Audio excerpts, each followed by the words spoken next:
বিশ্বাস করেন যে যেমন কর্ম করবে ঠিক এই ফল পাবে, এটা সত্য। যে এটা যেরকম পাবে। কর্ম করে সে ফল পাবে, দুনিয়া না হলে আখেরাত, আখেরাত না হলে দুনিয়াও পাবে, আখেরাতও পাবে, এটা শিওর। আমি একটু বিষয় বলবো, সেটা হচ্ছে যে আপনি দুনিয়া বা আখিরাতে, কিন্তু আমার কাছে মনে হয় কি যে এই ফলগুলো আমরা দুনিয়াতেই পেয়ে যাই। কি মনে অবশ্যই হয়? অবশ্যই। তা আমি যখন আপনার নাতিরা আছে, নাতিদের সাথে কথা হয় না? হ্যাঁ, কথা হয়। আমি সেই বন্ধু, আমি যদি সে আমার মোবাইল করে কোথায় আছেন, আমি ঠিকানা দিই না, রং নম্বর করে কাটিয়ে দিই। আমার সন্তানও যদি আমার না হলে, নাতি দিয়ে কি করবো আমি?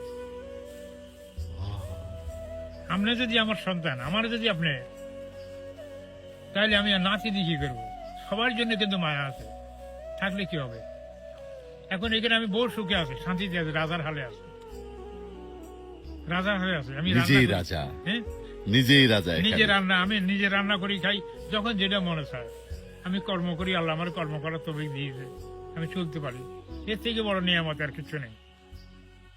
আমি নামাজ পড়ি, কোরআন শরীফ পড়ি, তারপরে আমরা ওই গোপরে জিজ্ঞাসা করে আমি আল্লাহর কাছে প্রার্থনা করি যে আল্লাহ, তুমি আমার এই সুস্থ রাখিস, এইভাবে আমার মৃত্যু করিস।